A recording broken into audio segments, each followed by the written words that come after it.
और कई बार हमने इस बात को भी दोहराया है कि बिहार में जो है चौंकाने वाले जो परिणाम जो है वो सामने आएंगे। आप लोग देखिए, महागठबंधन में लेफ्ट पार्टी है, कांग्रेस पार्टी है, आरजेडी है। 3 लेफ्ट पार्टियां हैं, आरजेडी और कांग्रेस, यानी 5 दल का ये महागठबंधन है और पांचों को जो है सीट बंटवारा हो गया। दूसरी तरफ एनडीए खेमे अगर आप देखेंगे तो कई लोगों को तो जगह मिली ही नहीं, कई लोग चले गए।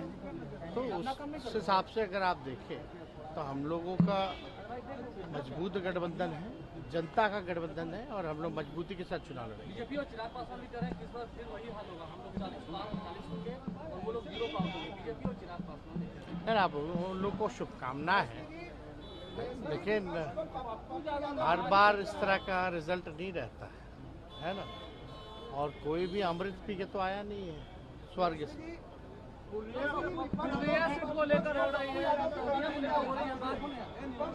ये हम लोगों का विषय नहीं है। हम लोगों के पार्टी का जो गठबंधन हुआ है किसी व्यक्ति के साथ नहीं हुआ, दल के साथ हुआ।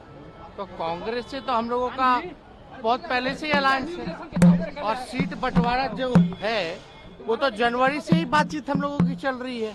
वो तो उसी टाइम से सारी बातें तय हो चुकी थी, तो ज्यादा कुछ इस पे हम टिप्पणी नहीं करना चाहिए। देखिए, जब सीटों का बंटवारा हुआ है, इसकी घोषणा आज हो गई आधिकारिक रूप से, तो फिर जो सीट जिन दलों को मिला है सभी दलों के नेतृत्व की सहमति से सब कुछ तय हुआ है। अब किसी 1-2 सीट पर किसी का दावा और दावेदारी था तो वो सीट अगर किसी दूसरे दल को मिला है तो सब लोग मिलजुल करके लड़ेंगे।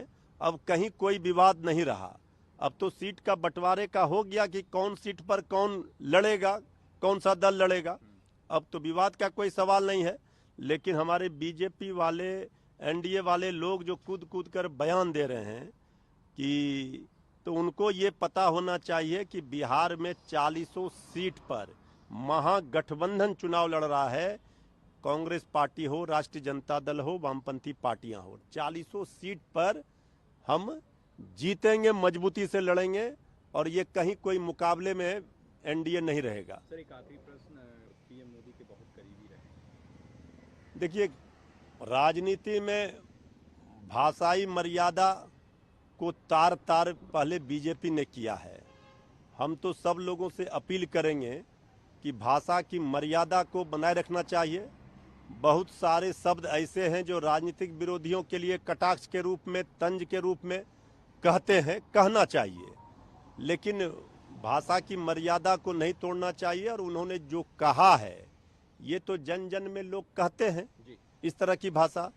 तो दूसरे के लिए अगर आप इस तरह का शब्दों का प्रयोग बीजेपी करती है दूसरे विपक्षी नेताओं के ऊपर, तो फिर उनको सुनने के लिए भी तैयार रहना चाहिए। अब ये अगर संस्कृति बीजेपी ने खड़ी कर दी है तो अब बीजेपी पर जब हमला होता है उनके नेताओं पर, तो उनको दर्द होती है, पीड़ा होती है। लेकिन उनको ये सोचना चाहिए कि शुरुआत उन्होंने की है, मर्यादा भाषा का तोड़ा है और विपक्षी नेताओं को जलील और अपमानित और गाली गलौज से नवाजा है बीजेपी ने।